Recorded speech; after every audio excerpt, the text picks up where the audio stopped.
महाराज जी कहते हैं कि तुम मेरे स्वरूप के दर्शन करने आओगे और मैं तुम्हें तुम्हारे स्वरूप के दर्शन कराकर वापस भेजूंगा।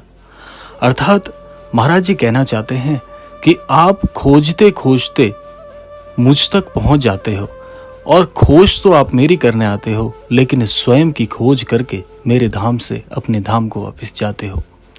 तो महाराज जी में ऐसी कौन सी शक्ति है जो अनन्य भक्त देश विदेश के कोने कोने से महाराज जी के दर्शन करने पहुंचते हैं, महाराज जी को शीश नवाने पहुंचते हैं।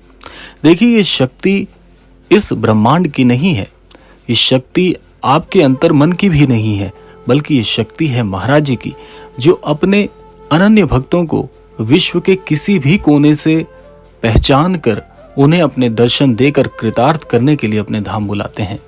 तो ये बहुत सौभाग्य की बात है कि यदि आपके जीवन में ऐसा अनुभव हुआ है, यदि महाराज जी का नाम सुनकर आप रुक जाते हैं, आप महाराज जी के दर्शन करने की सोचते हैं, आप महाराज जी की शिक्षाओं को जानने का प्रयास करते हैं, तो आपके जीवन में ये जो ठहराव आया है, ये भी आपकी मर्जी से नहीं होता।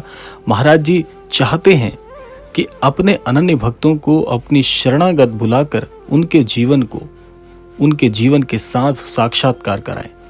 ये बहुत ही दिव्य बात है और महाराज जी इसमें निपुण हैं।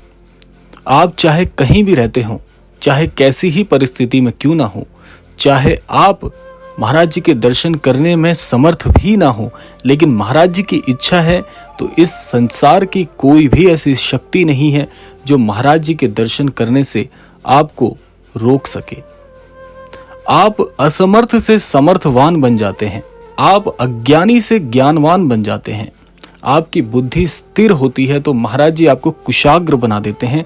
ये निपुणता केवल और केवल महाराज जी में ही हो सकती है और यही एक सच्चे संत की निशानी है। महाराज जी एक ऐसे आध्यात्मिक गुरु हुए हैं जो गुरुओं के भी महागुरु हैं।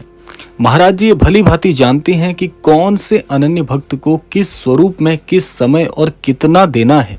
आपके मन की एक एक इच्छा को समझकर आपके मन में संतुष्टि के भाव को प्रदान करने से लेकर आपके जीवन को सही मार्गदर्शन तक लाने का कार्य महाराज जी करते हैं और ये कार्य इतनी सरलता से, इतनी सुगमता से करते हैं कि आपको पता भी नहीं चल पाता और आपका जीवन जैसे सार्थक हो जाता है।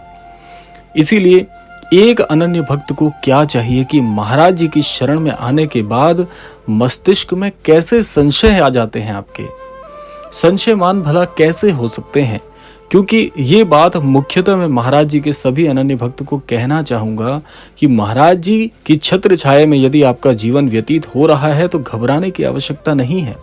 ये जीवन बड़ी सुगमता से गुजरेगा, बड़े शांत प्रभाव से गुजरेगा और बड़ी ही कुशलता के साथ आपका जीवन सार्थक भी होगा। बस थोड़ा सा धैर्य बनाकर रखिए। जो योजनाएं, जो मनोकामनाएं आपने अपने मस्तिष्क में अपने लिए सोची हुई हैं, उन मनोकामनाओं को, उन सभी विचारों को एक दिन महाराज जी के धाम में जाकर महाराज जी के चरणों में ही समर्पित कराइए। और ये समर्पण कैसे होना चाहिए?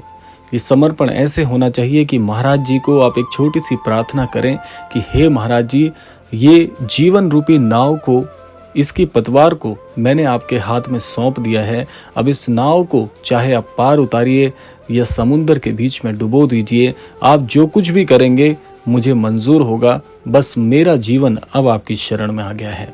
ये छोटी सी प्रार्थना करके सारे विचार, सारी मनोकामनाएं, सभी प्रकार के मान अपमान सम्मान, हर प्रकार के प्रभावों को वहीं समर्पित करके शून्य की अवस्था में वापस आ जाइए और अपने कार्य पर लग जाइए। देखिए, जीवन में ऐसा चमत्कार होगा, ये जीवन ऐसे बदलेगा क्षण भर में कि आपने कभी सोचा भी नहीं होगा कि मेरा जीवन इतना संपूर्ण और इतना सार्थक कैसे हो सकता है। और ये कार्य महाराज जी बड़ी ही कुशाग्रता से करेंगे, जैसा मैंने आपको पूर्व में बताया। तो इसीलिए आप महाराज जी की लीलाओं का आनंद लेते रहिए, महाराज जी के नाम का रसपान करते रहिए, प्रभु श्री राम जी के, प्रभु श्री हनुमान जी की शरणागत रहिए और आप देखते जाइए महाराज जी कैसे आपके जीवन को ऐसे निखारेंगे कि जैसे किसी नए तारे का इस ब्रह्मांड में जन्म होता है। तो इसीलिए अपने जीवन को बदलता हुआ देखिए, महाराज जी की शरणागत एक बार आकर देखिए, सारा जीवन ना बदल जाए तो कहिएगा। तो ये था आज का अद्भुत क्रमांक। आशा करते हैं क्रमांक आप सभी को पसंद आया होगा। इसी कामना के साथ विदा लेते हैं, मिलते हैं अगले क्रमांक में। तब तक के लिए जय श्री राम।